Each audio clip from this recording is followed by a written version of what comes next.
And we begin with breaking news tonight. An arrest in the shooting death of a musician in the Southern Tier. Police just wrapped up a news conference a short time ago on the killing of Mary Whitaker. She's a well-known musician found dead at her summer home in Chautauqua County. Good evening, everyone. Jackie is off tonight, silenced by a fatal bullet, and now the investigation has taken a very dramatic turn. We have team coverage on these breaking developments. Ed Dranch gathered new details all day, but we begin with Rachel Kingston, live from Chautauqua County tonight. Rachel?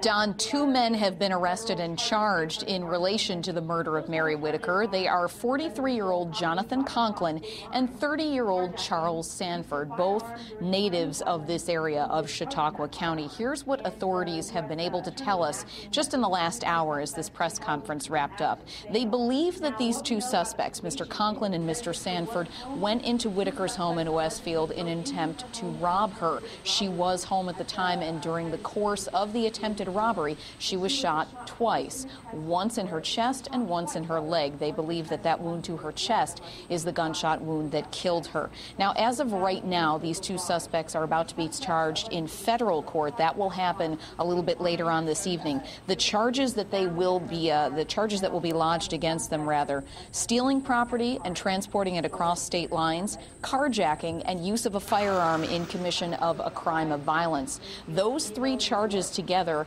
carry a punishment of anywhere from 10 years to life in prison if they are convicted. As I mentioned, those are only the federal charges. Chautauqua County DA David Foley also telling us that there will be state charges forthcoming. He wouldn't say exactly what those charges will be, but they could include first or possibly second-degree murder. We also learned a little bit more about a possible motivation or some of what transpired during those moments before Mary Whitaker was killed. Listen to what Chautauqua County Sheriff Joe Gerasi told us just a short time ago.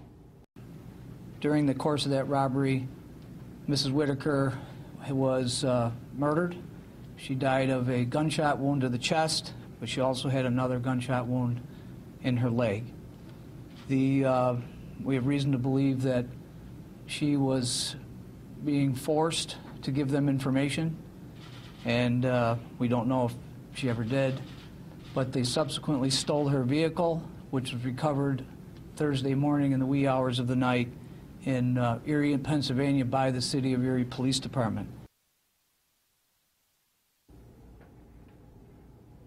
Now, we did ask authorities exactly what kind of information they believe the suspects were trying to extract from Ms. Whitaker. They wouldn't comment on that, but said a lot more will come out in the court proceedings as they play out in this case. As I mentioned, both suspects are scheduled to be arraigned on the federal charges tonight at 7:15 in federal court in downtown Buffalo before Justice Schroeder, and we expect more information to be forthcoming with the state charges once those charges are finalized. Again, if you're just joining us, two suspects arrested in the murder case of Mary Whitaker here in Westfield, Chautauqua County, 43-year-old Jonathan Conklin and 30-year-old Charles Sanford. We'll have a lot more coming up tonight on News 4 at 10 and 11 and on WIVB.com. For now, reporting live from Chautauqua County, Rachel Kingston, News 4 at 6.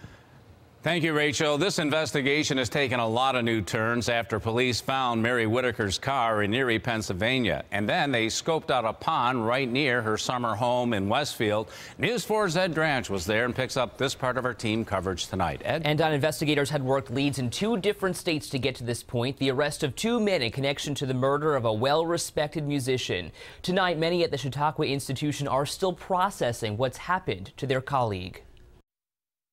Mary Whitaker had played with the Chautauqua Institution Orchestra for nearly 4 decades. Her long career now a memory for those who played alongside. Whitaker was found shot to death in her summer home in the town of Westfield Wednesday. I was shocked, to say the least. I couldn't imagine that someone would take the life of someone that was this kind and compassionate, and it was really unbelievable. I'm sure that she had no enemies.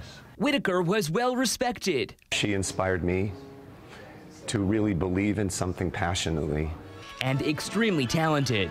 People who become professionals have the talent, and it's most likely natural, but you have to work really hard to do what she did. Whitaker was part of the Core 74, as it's known here at Chautauqua, 74 of the most renowned musicians. They had just wrapped up their season last Tuesday. Whitaker stuck around before she was expected back home in New York City. Well, you feel helpless because, you know, you know, you always wonder, is there something we should have known? Marty Merkley is the vice president of the Chautauqua Institution. And it's such a shock to everyone. It really causes a tremendous ripple in that human spirit. But it does draw people closer together. It brings out the care and the love that people share. Like so many at the institution, Whitaker had a love of music. She's played in Broadway pits and toured with Barbra Streisand. The 61-year-old is remembered as a woman who was serious about her work, but never took herself too seriously. It's like if something would go wrong in the orchestra, one of the first people I would look at was Mary, who'd be already looking at me, because it was like this knowing kind of glance that she had. There were no flies on Mary about anything. She's one of the smartest people I knew. So just to recap developments for tonight, 2 men have been arrested in connection to the murder in Westfield. Those 2 men are facing federal charges right now and will be arraigned in federal court in downtown Buffalo in about an hour. Live in the newsroom tonight, Edge Ranch, News 4 at 6.